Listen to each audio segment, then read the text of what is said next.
अस्सलाम वालेकुम वरहमतुल्लाहि वबरकातुहू। इंसान एक इंतहाई पेचीदा मखलूक है जो एक अंदाज़े के मुताबिक कई ट्रिलियन सेल से मिलकर बनता है, जिनमें से हर एक का फंक्शन अलग अलग है। साइंसदानों के अंदाज़े के मुताबिक एक इंसानी जिस्म में औसतन 30 ट्रिलियन सेल्स होते हैं और तमाम बुनियादी फंक्शन सरअंजाम देने के लिए तमाम सेल्स आपस में मिलकर हम आहंगी के साथ काम करते हैं। एक इंसानी जिस्म में कमोबेश 200 मुख्तलिफ इक़साम के सेल्स मौजूद होते हैं, जिनकी साख्त, हुजम, शक्ल, सूरत और फंक्शंस एक दूसरे से मुख्तलिफ होते हैं। मिसाल के तौर पर रेड ब्लड सेल्स, जिन्हें खून के सुर्ख खुलिये भी कहा जाता है, bone cells, skin cells, neurons, muscle cells और पैंक्रियाटिक सेल्स मौजूद हैं।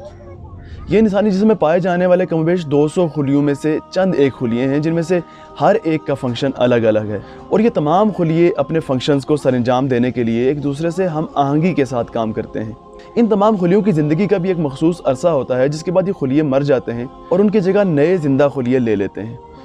एक अंदाज़े के मुताबिक एक बालिग मर्द में हर मिनट के दौरानिये में 96 मिलियन सेल्स मरते हैं और सेल डिवीजन के ज़रिए 96 मिलियन नए सेल्स पैदा होते हैं। मुर्दा सेल्स का इखराज फाजिल मादों के साथ जिस्म से हो जाता है।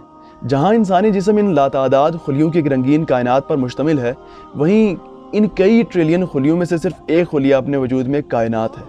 ये तमाम इक़साम के खुलिये मुसलसल तकसीम के अमल से अपनी तादाद में इजाफा करते रहते हैं।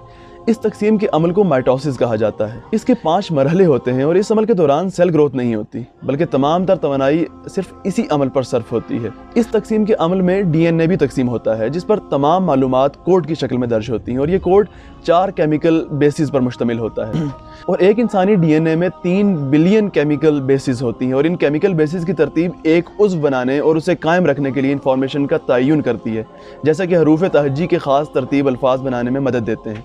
जब DNA की तकसीम होती है तो ये 3 बिलियन केमिकल बेसिस तकसीम के अमल से नए बनने वाले खुलिये पर स्टोर किए जाते हैं।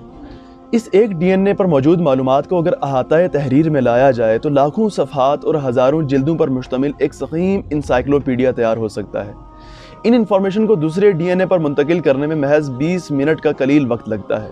गौर करें कि मालूमात का इस कदर अज़ीमुश्शान ज़ख़ीरा बग़ैर किसी गलती के एक से दूसरे DNA पर स्टोर होना और ये अमल बैक वक्त 200 मुख्तलिफ इक़साम के कमोबेश 30 ट्रिलियन सेल्स में बग़ैर किसी मामूली सी गलती के वक़ूपज़ीर हो रहा है। ये तो महज एक DNA की तकसीम का अमल है। इसके साथ साथ न्यूक्लियस और दीगर सेलुलर ऑर्गेनेल्स भी हमा वक्त तकसीम के अमल से गुजर रहे हैं। इसके अलावा इस कदर कीमियाई अमल वक़ूपज़ीर हो रहा है जिसका तसव्वुर भी नहीं किया जा सकता। क्या इस कदर मुनज़्ज़म निज़ाम बग़ैर किसी मुंतज़िम के चल सकता है? 200 इक़साम के मुख्तलिफ खुलिये एक इंसानी जिस्म में मुख्तलिफ अफ़ाल सर अंजाम दे रहे हैं। उन्हें यह कहाँ से मालूम हुआ कि फ़लाँ मखसूस खुलिये फ़लाँ मखसूस अफ़ाल ही सर अंजाम देंगे? उन्हें कैसे इल्म हुआ कि अब मुर्दा खुलियों को तब्दील करने का वक्त है, लिहाजा माइटोसिस के अमल से एक जैसे आइडेंटिकल सेल्स बना लेते हैं? इसके अलावा इंसानी जिस्म में उसके खुलियों से भी तादाद में ज़ायद बैक्टीरियल सेल्स भी पाए जाते हैं और ये हिकमत है कि वह इंसानी आँख से देखे नहीं जा सकते। अगर ये नज़र आना शुरू हो जाएँ तो खौफ से इंसान की हरकतें कल भी बंद हो जाए। इस कदर पेचीदा और मुसलसल निज़ाम क्या खुद ब खुद वक़ूपज़ीर हो सकता है? बेशक इंसान अपने जिस्म में एक पूरी कायनात है। अल्लाह ताला अक्ल शऊर अता करे। मिलते हैं किसी ऐसी ही वीडियो के साथ। अपना बहुत सारा ख्याल रखिएगा। अल्लाह ने के बाद।